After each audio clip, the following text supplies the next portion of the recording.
ഈ ആൾക്കൂട്ടം കാണുമ്പോൾ ഒരു കാര്യം ഉറപ്പിക്കാം. 11-ാം തീയതി വോട്ടെടുപ്പ് കഴിഞ്ഞ് 13-ാം തീയതി വോട്ട് പെട്ടി തുറക്കുമ്പോൾ കരുവാരക്കുണ്ടിൽ ഒരു രാഷ്ട്രീയമേ ഉണ്ടാവുകയുള്ളൂ.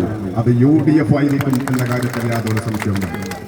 ഇവിടെ പ്രിയപ്പെട്ട നേതാക്കളൊക്കെ പറഞ്ഞു, ഓരോ സ്ഥലത്തും ഞാൻ ജില്ലാ പഞ്ചായത്ത് സ്ഥാനാർത്ഥി എന്നുള്ള നിലയിൽ പല പ്രദേശങ്ങളും ചെല്ലുമ്പോൾ അവിടെയൊക്കെ വലിയ ഫ്ലക്സ് ബോർഡുകൾ വെച്ചിട്ടുണ്ട്.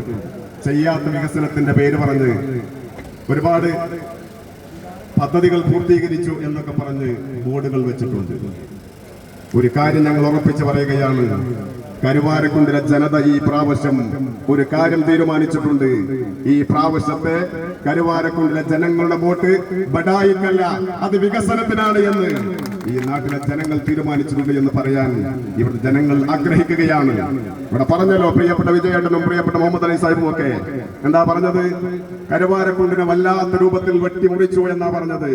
ഞങ്ങൾ തീർത്ത് പറയാൻ ആഗ്രഹിക്കുകയാണ്, കരുവാരക്കുണ്ടിന്റെ രാഷ്ട്രീയത്തെ നിങ്ങൾ കത്തി കൊണ്ട് വെട്ടിമുറിക്കുകയല്ല, ബുൾഡോസർ കൊണ്ടുവന്ന് നിരത്തിയാലും കരുവാരക്കുണ്ട് സ്വപ്നം കാണാൻ നിങ്ങൾക്ക് അറിയില്ല എന്ന് പറയാൻ ഞങ്ങൾ ആഗ്രഹിക്കുകയാണ്. കഴിഞ്ഞ പ്രാവശ്യം ഞങ്ങൾ ചെറിയ സൗന്ദര്യ പിണക്കം കാരണം പ്രതിപക്ഷത്താണ് ഇരുന്നത് എങ്കിൽ ഈ പ്രാവശ്യം കരുവാരക്കുണ്ടിൽ പ്രതിപക്ഷമില്ലാതെ UDF ഭരിക്കാൻ പോവുകയാണ് എന്ന് പറയാൻ ഞങ്ങൾ ആഗ്രഹിക്കുകയാണ്.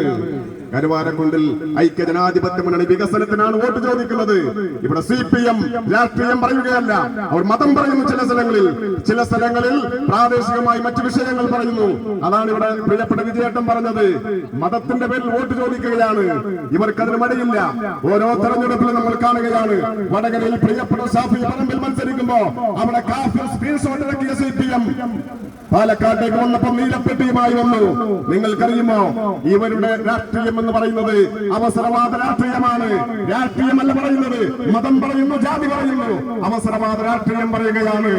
ഒരു കാര്യം നമുക്ക് ഉറപ്പിച്ച് പറയാൻ സാധിക്കും, മലബാറിലെത്തുമ്പോ യാസറാഫത്തിന്റെ ഫോട്ടോ വെച്ച് വോട്ട് ചോദിക്കുന്ന CPM, കൊല്ലത്തും തൃശ്ശൂരും ചെല്ലുമ്പോ ഗുരുദേവന്റെ ഫോട്ടോ വെച്ച് വോട്ട് ചോദിക്കുന്ന CPM, കോട്ടയത്ത് ചെല്ലുമ്പോ യേശുക്രിസ്തുവിന്റെ ഫോട്ടോ വെച്ച് വോട്ട് ചോദിക്കുന്ന CPM. ഇതവരുടെ സ്ഥിരം ഇടപാടാണ്.